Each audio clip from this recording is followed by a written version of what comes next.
sa ating topic. Sa lesson 1, by the way, we did talk about the introduction to technology. Kasi there are lots of educators here sa klase. So, of course, they can relate sa ating lesson kasi they have been using technology sa kanilang schooling. Some are new teachers. Now, on my end, I have been teaching for the last 25 years kasi. Pinakaunang turo ko in a technical school way back 2000. That time, hindi pa talaga masyadong pinag-usapan yung technology, talagang whiteboard. But of course, whiteboard is a technology. Okay? Wala nakaranas dito sa inyo ng technology na when I was in the university in PU way back 1989 to 1993. Ang technology namin dati was Manila paper, no? So, Manila paper is a technology. Depending on the time.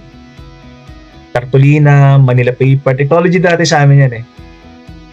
Na nag-master ako sa PUP, ang technology namin dati, acetate. Maybe some of you here can relate if what is an acetate projector. No? Yan namin technology dati. Talagang siya, transparent film, then nalatag mo sa project. Of globalization, in our lifetime, we should know at least another language. Not only English communication.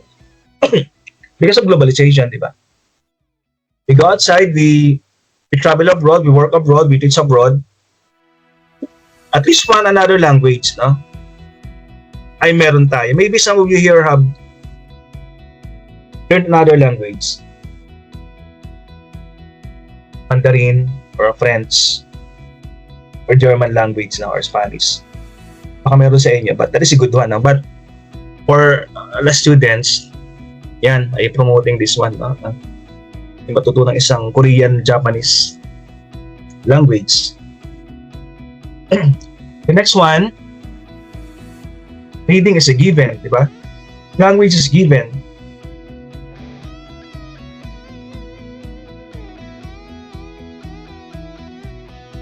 Art is given. Word language. So at least one other language meron tayong natutunan. Arts, mathematics, economics. So 21st century learners should know science given, geography, history, government, and civics. So we'll notice dati, no? Dati 3 hours lang. Reading, arithmetic, and writing. Ngayon pati civics kasama na sa mga themes, mga century learners natin. Sa college, merong NSTP, no? So they are being trained. Maybe some of you here have experienced NSTP subjects. Pero ako kasi hindi ko naranasan ang NSTP sa university. But now, part na yan ng curriculum, civic work para sa mga estudyante na they are being trained to civic welfare, example, rescue, first aid, military training. So, kasama na sa kanila at least in some schools, no? Mga schools kasi now they have the leniency if what civic works to offer. Pwede isang military, isang civic works, pwede isang reading proficiency sa mga students. So naman siya, given naman mga ibang subjects dyan. This one is schools must promote understanding of academic content at much higher levels by weaving 21st century interdisciplinary themes into key subjects. Global awareness is part of key subjects to be input sa mga subjects natin. Why do you think global awareness should be part of 21st century learners? Na hindi ba pwedeng sa Pilipinas lang tayo aware, no? So bakit kaya? Yes, Sir Jan from Cambodia, sir. Yes. I think yung global awareness, it is important because they should be like aware sa kung ano yung mga nangyayari, especially current events na nangyayari not only sa Pilipinas but also sa kung ano yung mga issues, especially like nangyari yung pandemic before. So, how can we be aware na yung kalapit na mga bansa natin, ano na ba yung estado nila? Kasi kung wala silang awareness sa mga neighboring countries, paano tayo magi-improve as individual or as a local country? How can we improve? So, I think kailangan talaga matutunan yung global awareness. War, conflict, about economy, kung anong nangyayari. Then, also sa health, and then ano yung mga global trends nowadays. Kasi kung ikukulong natin yung sarili natin sa isang cage and then hindi tayo titingin outside the box, paano tayo matututo or paano tayo mag-i-innovate, especially in education? Yes. Tama sir, tama yan eh. Think outside the box. Nung wala pang K-12 dati, ilatag nila yung yung mga countries in Southeast Asia na walang mga K-12. They discovered na Southeast Asia, ang Pilipinas lang yata yung napakaunti ang basic education. So, that's why they opened the K-12 back in 2017. So, nag-benchmark na. Okay. Then, meron ding akong meron ding, if I can recall, sa board exam, 2020, 2021. Sorry for my husky voice na.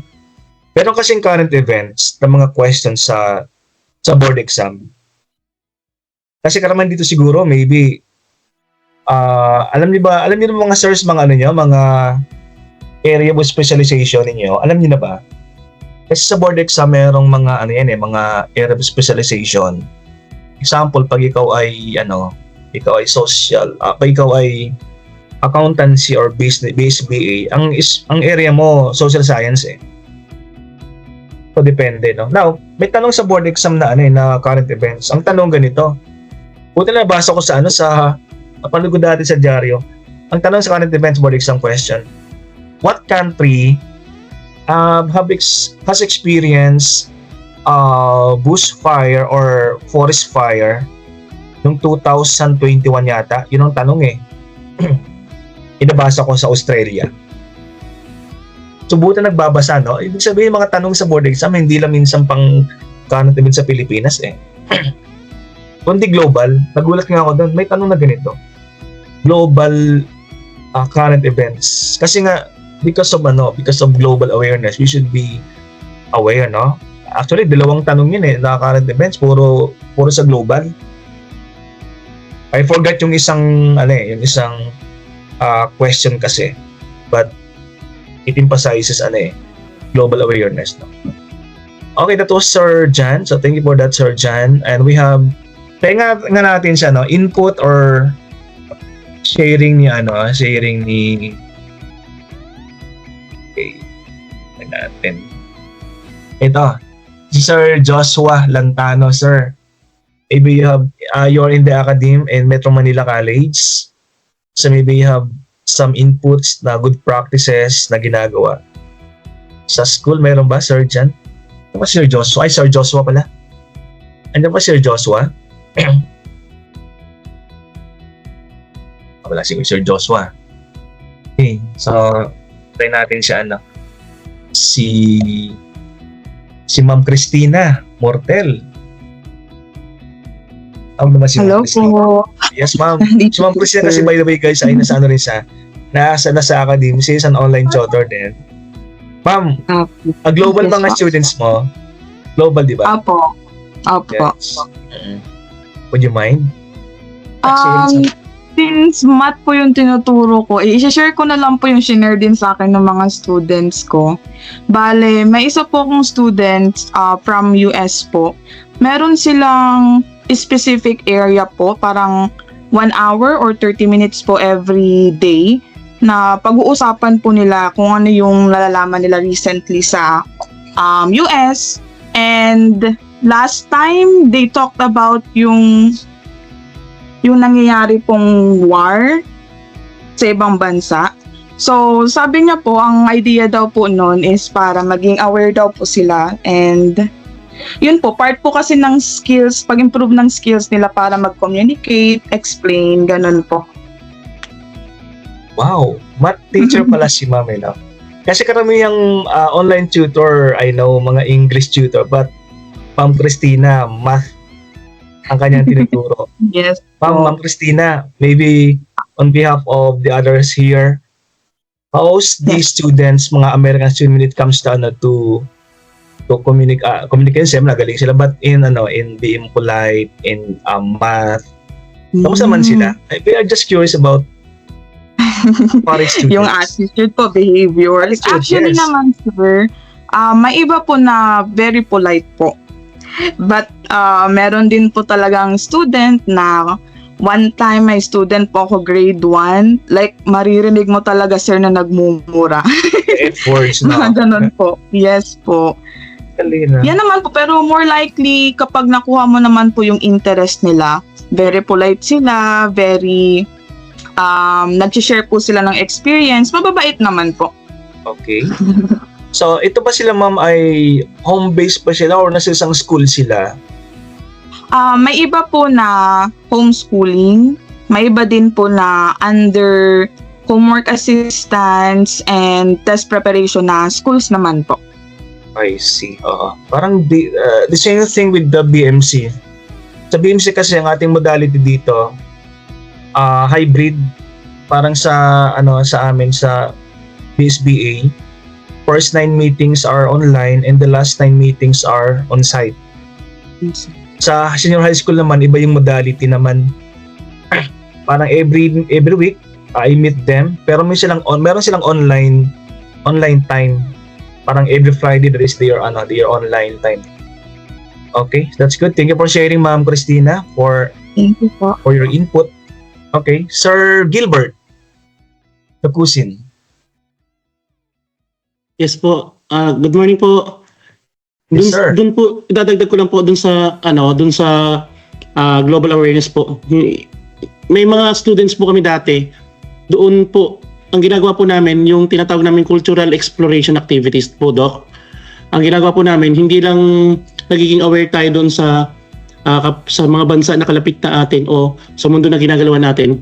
Pero may mga time din na ginagawa namin, yung food tasting po at saka yung cooking activities para po magkaroon sila ng idea kung ano po yung mga kultura o mga pagkain doon sa na nakapaligid doon sa ating mga kalapit bansa o sa ibang mga bansa. Ang ginagawa po namin, nagkakaroon po kami ng parang activity o parang ano tawag dito, nagko-compete sila kung ano yung pinakikita nila, kung ano yung mga pagkain o mga na pinipresent doon sa bawat bansa. Tapos sa ganun, Doc, yung mga students, nagiging aware din sila kung ano yung mga pagkain na nanggagaling doon sa mga bansa na yun, Doc. Thank you po. Wow. Oh, that's good from Sir Gilbert. No, I can recall, guys, na one time kasi I also handle doctoral program sa Ateneo. Sorry.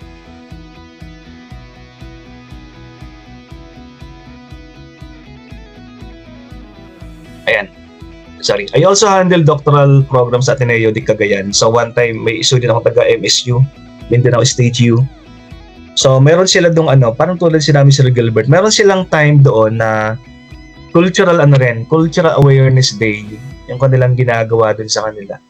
Kasi Sir Gilbert ganun din ginagawa. Parang sige, before going outside, important din pala yung knowing the culture of the country before going outside now.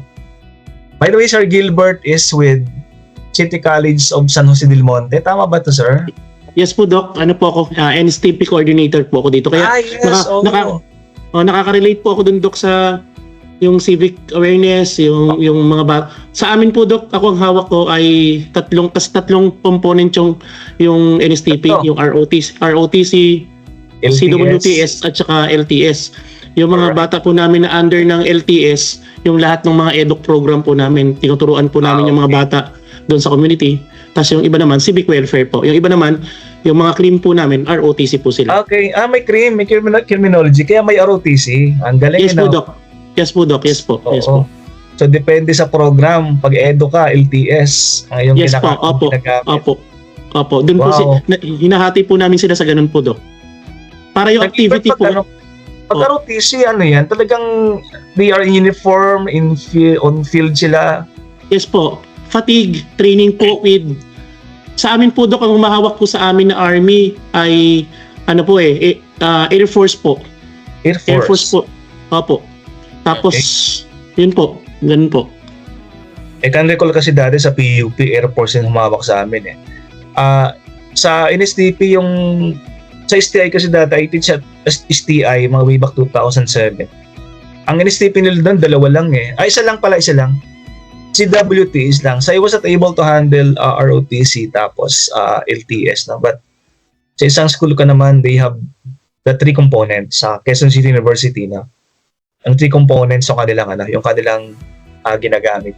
Yeah, that's good. No? Global awareness. Policy question number 2. Important, financial, economic. Kasi mga students natin ngayon, they should be teach, maybe not financial management, but personal finance. No? Ang tinuro natin sa kanila. Example, as kahit estudyante pala mga yan, they should now be aware about savings, about investment, small-time investment, managing their finances, and ayun, managing, accumulating wealth, starting early. No? Kasi kahit bata pa mga yan expose na sila sa mga sa mga financial. 'Di ba? We know Warren Buffett started very young, 'di ba? As a investor. Kasi mga estudyante natin, they should not only be trained as an employee but employer as well. Managing finances. Ayan. Entrep literacy is important para sa mga estudyante natin kasi we know na hindi naman talaga lahat ng empleyado are getting rich. Mas marami pa rin percentage sa mga entrepreneur na talagang nag-accumulate ng wealth. So habang bata pa raw sila, at least ay tinuturuan ng sample doing feasibility study, starting up a business, ideation. Okay? Civic literacy, yan, pinaliwanag kanina ni Sir Gilbert. And of course, health literacy, why important? Para sa ating mga learners ang health literacy. Sige nga, try natin. Health literacy naman tayo. So, yes, magtaas lang ang kamay guys pag mayroon ditong kasi dalawang pages ang ating meet. Minsan di mo nakikita sa mga iba. So, I will go to second page kung mayroon tataas na kamay. I will go to the third page kung may nagtataas na kamay. Maybe, ayan. Okay. Ang nasa last page natin si Ma'am Regine Perez. Ma'am Regine, are you still on board, ma'am? O kasi Ma'am Regine? Ma'am Regine is office management graduate. She's now with a private company. Siguro wala na si Ma'am. Yes, ma'am. Si Ma'am Cindy Bautista. Ano ko lang po yung understanding ko po about sa health literacy. Napaka-importante po sa education kasi po inaalaw po nito yung individual na maunawaan at gamitin ng impormasyong pangkalusugan upang makagawa ng mga desisyon tungkol sa kanilang mga kalusugan na hahantong po sa mas mahusay na kalusugan sa pagiging produktibo sa lipunan. Wow. Yes, thank you, Ma'am Cindy. By the way, Ma'am Cindy, by the way, is a nutritionist, dietitian by profession. Kaya she can really relate sa pagdating sa health literacy. Ayan. So, meron pang additional input for this one. Sige lang. Baka meron pang Yes, Ma'am Alisa. Yes, Ma'am Alisa. Yes po. Actually po kasi sa nagtuturo po ako senior high school sa Quezon City Science High School. So as we all know, a regional science high school, talagang magaling po talaga yung mga bata sa research. So, yung mga research po nila madalas is all about alternative medicine. So, talagang alam po nila yung mga iba't ibang sakit and gumagawa sila ng mas mura, mas makakatulong sa masa. Kaya, talagang importante po yung health literacy para sa mga real health issues po. Yes, ayan. Of course, ma'am can really relate to health kasi ma'am Alisa is in medtech by profession. Okay? And dumadami yung sarap no, dumadaming nagsishare sa atin. Ma'am Zara Jean Mandia. Yes, ma'am. So, good morning po everyone. So, I'm a teacher po of senior high. So, lately po nakaka-encounter po kami ng mga bata ngayon na more on sa mental health naman po actually. So marami po sa kanila ang may mga anxiety, depressions. So ang ginagawa po naming action is that nagko-conduct po kami ng mga trainings, hindi lang po sa mga students but also sa mga parents po. Kasi para aware din po sila kasi mostly po may mga estudyante po kami na hindi po alam ng parents yung nangyayari sa kanilang mga anak. So kapag nasa school na po, doon lang po sila parang nabibigla po sila, ay may ganito pala yung anak ko. May mga ganito palang cases doon sa anak ko. So lately po kasi napakarami na po talaga sa senior high. Mostly po kasi po sila talaga reserve. So pag siguro po may problem sa environment nila or may problem sa family nila, talagang kinikip nila po yung sa sarili nila. And maganda po ring maging action po talaga is dapat alam po nila kung ano yung gagawin nila in that kind of situations po. Okay, that's good from Ma'am Zara Jean. Ma'am Maricar, ma'am, are you raising your hand? Yes, sir. Sir, actually hindi po ako, wala pa akong experience about teaching, about sa ano. Pero sir, isa po ako sa president ng organization ng school, SPTA president ng almost 5 years po. And then isa po sa project ko yung health literacy po, nandun po yun kasi po sir, yung mga bata po, although sa public school, yung mga nila financial ganun, yung estado nila sa buhay medyo hindi po masyado may kaya yung iba, kaya pinagtuunan ko po ng pansin yung about po sa health. Gumawa po ako ng programa sa pagpapa-feeding ng mga nutritious foods. Tapos po sir, pinapauwi ko po sa kanila yung mga pagkain na makakatulong sa kanila para maging productive sila sa araw-araw na pagpasok sa school. And then sir, yung yung public school na yun po sir, wala pong health yung para pong mga first aid, ganun. Yun po yung tinuunan ko. Tapos, nagbigay rin po ako ng isang nurse na galing po sa city hospital na naggumawa ako ng litter na para po bigyan kami kasi po sir, yung mga estudyante po malnourished, yung iba, tas iba yung parang nahihilo, kailangan agad may matuunan ng pansin lalo na pag nasa school. Kaya yun po sir, medyo na-aware din po ako sa kalagayan ng bata pag about sa health na po nila. Thank you sir. Wow, galing yun mga bata natin talaga ngayon kasi may nabasa akong research one time in 2030 the number one killer is mental health na yung kwan. Kasi based on personal, I have experienced mga estudyante ko. In fact, dito sa BMC 2 years ago, I have a student committed suicide. Dito sa BMC, eduk student siya. So, depression yung reason, napakatahimik niya, tapos minsan binibigyan ko ng perang pamasahe pa uwi kasi wala daw sa pamasahe. Sa isang university ko naman, meron akong estudyanteng kinalmutan mo ng pusa. Hindi niya alam na sabi sa akin, kalmot lang naman sir, hindi naman ako kinagat. Kahit kalmutan ng pusa kayo, uwi ka. Wala, kasi Quezon City University, hindi masyadong well-off mga student ko dun Kaya nga mga nag-QCU. wala siyang pang ano, binigyan kong pera, ito 1,000 lang to, hindi ko alam kung kasya tong 1,000. Basta umuwi ka ngayon, pumunta ka ng ano, katabi lang namin yung isang clinic Animal Bite Clinic, punta ka dyan, hindi ko alam kung kasya yung 1,000, alam ko 3 turok yon, punta ka doon, kalmot lang daw kasi, pinabayaan niya, ayun, siya, anti-tetano, di ba?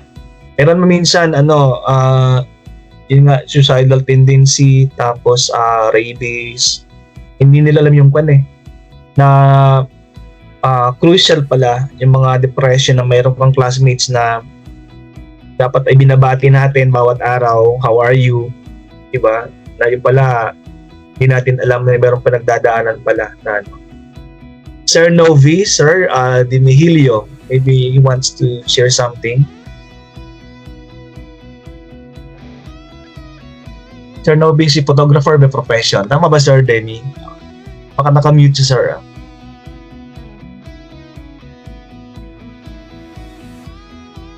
Wala si Sir Novi.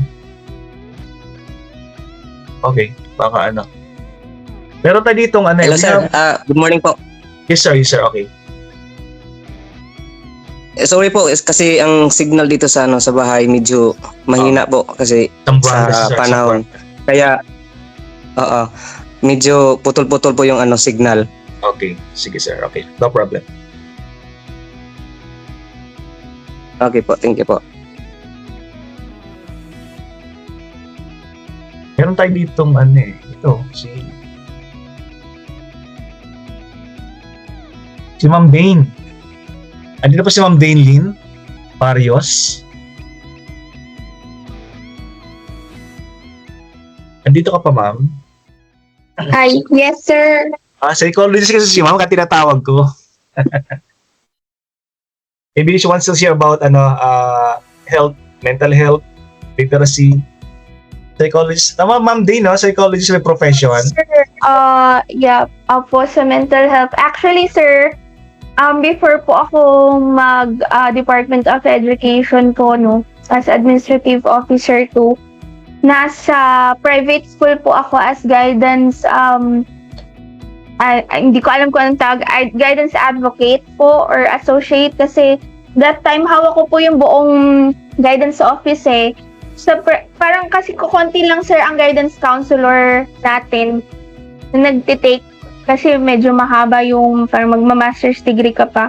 So sa private school po, kahit graduate tapos may experience sa guidance and counseling po, humahawak na rin po ng guidance office. So during that time po, hawak ko ang guidance office and very important po talaga ang mental health sa mga bata kasi dyan po magsa-start lahat Kung hindi okay ang mental health ng mga bata, magti-take effect po yun dun sa academics din nila. So, during that time po na nasa private ako, ayun, marami akong estudyante na nakakausap. Lalo na nung pandemic po, talagang maraming estudyante yung hindi uma-attend online kasi bago sa kanila or naboboard sila. Kaya gumagawa po talaga kami ng paraan, ng ways para makausap, at the same time ma-counseling, ma-assess at kung grabe na po yung situation ng bata ay ma-refer po namin sa Yes, sir. Speak for the day. Opo. So number 5 po, share ko lang po about sa environmental literacy po. Yung dati ko pong estudyante, sa 2 years ago ko na magtuturo, may mga estudyante rin po na parang tulala kasi hindi mo alam kung ano nangyayari. Pag tinatanong, tahimik. Siyempre, pag kinakausap po, parang as a teacher, kailangan mo intindihin kasi minsan di siya nakakasagap sa mga lesson, di siya gumagawa ng quiz, mga assignments. Tinatanong ko po anong problema, hindi po sumasagot. So, kailangan din nating alamin yung environmental niya, lalo na sa kanyang parents.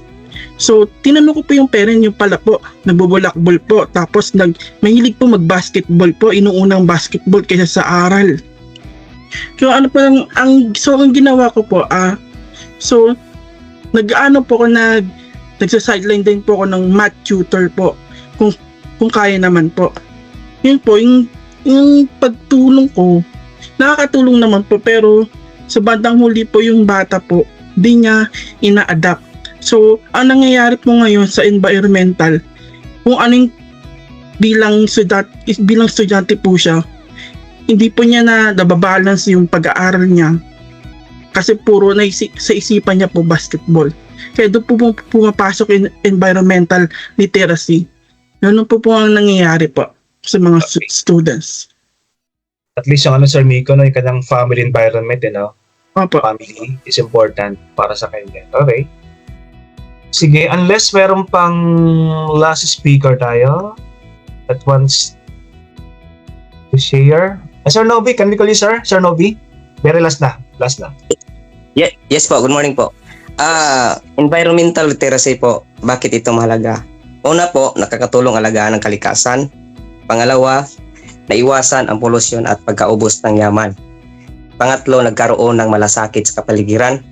At pang-apat, nakakatulong mag-recycle, magtanim at magtipid ng gamit. Pang-apat, ang last po, nakakatulong sa paglutas ng issue ng climate change. Share ko lang po sir, dito kasi sa amin sa Zamboanga, may mga lungsod dito na for example, department store. Bawal na po kasi gumagamit ng plastic bags kasi yun, plastic nakakasira sa kalikasan. Kaya in-advise ng mga mayors namin dito, mas mainam gumagamit ng mga dahon ng saging at yung newspaper po para sa mga binibili. Yun lang po. Pambalot din ako yan. So parang lalago naman yung yung plantation ng banana ng mga saging kasi pinopromote yung Yes po. paggamit ng mga farmers ng farmers ng banana plantation. Oo po. Additional income, di ba sir? Ayan, Yes po. na para sa kanila.